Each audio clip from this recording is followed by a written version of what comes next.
When policymakers talk about climate budgets, they're often referring to how much carbon dioxide humanity can emit before exceeding certain temperature thresholds, 1.5 degrees Celsius or 2 degrees Celsius above pre-industrial levels. But this way of thinking, while convenient, hides a crucial and dangerous reality.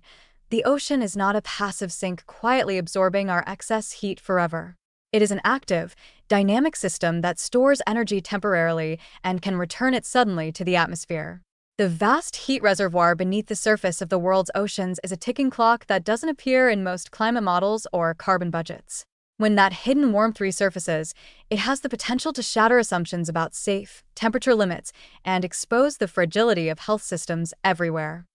The comforting narrative that the planet has time, that oceans will buffer our emissions for decades, is becoming an illusion. Measurements from the Southern Ocean, the North Atlantic, and the Pacific reveal that much of the excess heat trapped by greenhouse gases has already penetrated deep into the water column. This heat does not disappear. It circulates, migrates, and eventually resurfaces, often during El Niño-like events or shifts in ocean currents. When that happens, global air temperatures spike, and with them come record-breaking heat waves, crop failures, and air quality crises. The world may think it is holding at 1.5 degrees Celsius, but in truth, the ocean could be storing another half degree of warming that will emerge later, an uncounted liability in our so-called climate budget.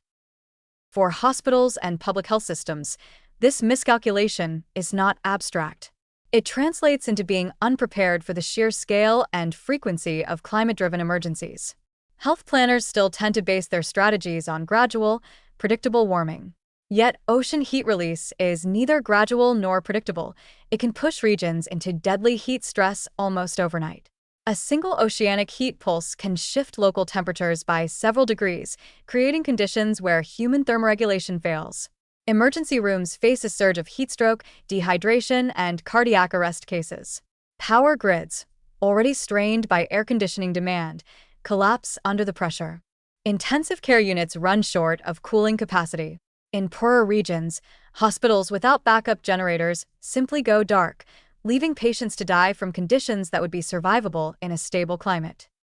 Moreover, warming oceans amplify humidity, making heat waves more lethal by pushing wet bulb temperatures beyond survivable limits. Health systems are not equipped to handle this combined stressor.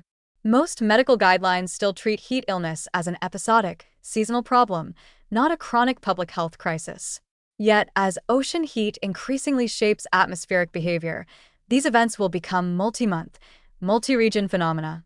The implications for hospital design, staffing, and emergency medicine are profound. Facilities may need to be relocated away from flood-prone coastlines, equipped with passive cooling systems, and stocked with electrolyte solutions and ventilators far beyond today's requirements. The impacts do not stop at heatstroke. Oceanic warming alters rainfall patterns and ocean currents, increasing the spread of infectious diseases. Hospitals in coastal regions are already seeing surges in waterborne and vector-borne diseases like cholera, dengue, and leptospirosis as stagnant floodwaters and warmer conditions allow pathogens to thrive. Health budgets that once planned for isolated outbreaks will now face continuous waves of disease linked to the sea's shifting chemistry and temperature. Traditional disease models, based on geography and season, will no longer hold, as ocean-induced weather chaos erases the old boundaries between tropical and temperate. Even food security, a foundational determinant of public health, is under threat from stored ocean heat.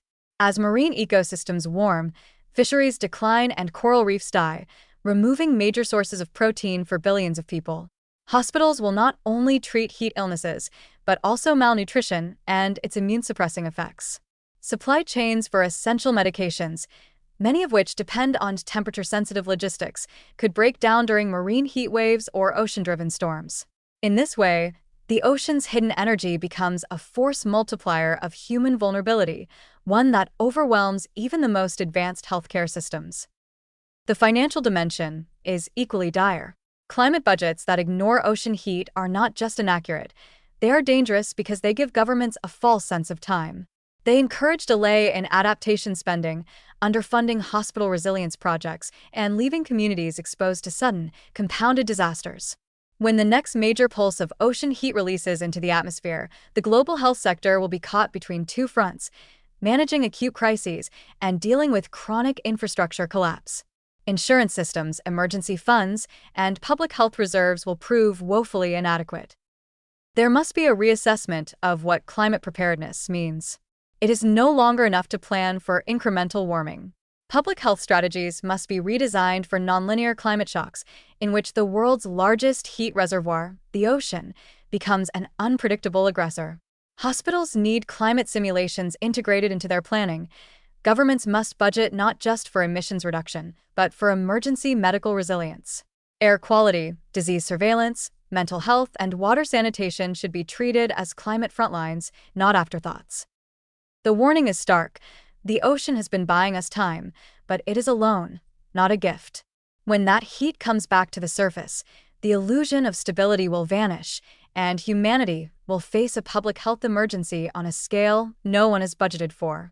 Climate policy must finally accept that stored ocean heat is not safely contained. It is delayed danger, and the time to prepare for its release is already running out.